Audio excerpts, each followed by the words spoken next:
Counsel, going back to your answer to Justice Kavanaugh and now to Justice Kagan, what's the right level of generality? You keep going back to the author's purpose, and I can't stay there because when I look at Harper and Row, we define the purpose of the use as news reporting. In Campbell, we repeatedly refer to the use as its parody character. In Google, we talked about creating a new product that does something different. That's a fairly high level of generality, and that's the level we talked of. Well, I don't know why the level that we talk about here is the actual use, which is what Section 1 tells us to do, of this piece of art. And we go back to Justice Kavanaugh's point. The specific use was of this one part of the Prince series, only one level of it, as a photograph in the life of Prince. Now, that use, you say on factor 4 that it doesn't compete with the photograph, Goldsmith's photograph, but hard to see how not. They both sell photographs to magazines, and they both sell photographs to magazines to display Prince's vision or Prince's look. So I guess I go back to my point, which is why isn't the higher level of generality what Section 1 is looking at?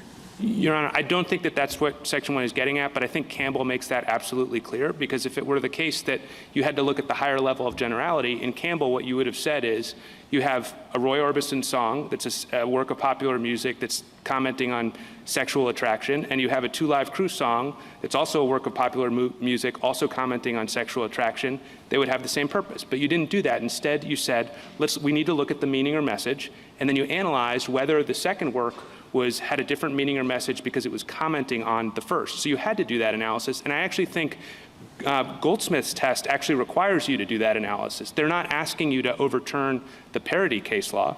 What they're asking you to say is that the only meaning or message that can possibly ever count as a difference in meaning or message is when you have a parody. But that's arbitrary. I don't think that's true. I mean, I think that one thing that Campbell pointed out is that Two Live Crew couldn't have parodied, and this would also apply to commenting on, this would also apply to critiquing, maybe in the way that Warhol's Campbell Soup painting does, but that you needed the object. You didn't need, or Warhol didn't need Goldsmith's particular photo, right? I mean, it could have been a different photo. Well, what Goldsmith said below is that he did need the photo, and I think that's reflected in the district court opinion. But I think just stepping back from the question of need, I think that it's true that in parody there might be an especially strong need to quote from the work that you're critiquing, but that doesn't mean that that's a requirement of transformative meaning or message. And as Your Honor pointed out, when Google invokes the soup cans hypothetical, the soup cans, if you're issuing a comment on consumerism, you don't need to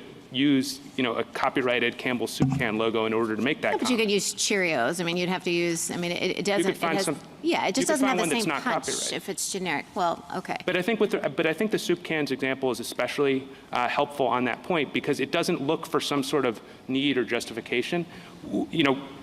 Neither party sort of argued, and the courts below didn't assess a necessity test. I understand Goldsmith at this stage in the case to be introducing for the first time a kind of indispensability requirement, which has really no footing in any of the court's case law and really wouldn't make a lot of sense. Certainly the soup cans example, it was not indispensable for Warhol to use the Campbell Soup logo in order to create that image, and yet the court itself recognized that was a paradigmatic example of fair use.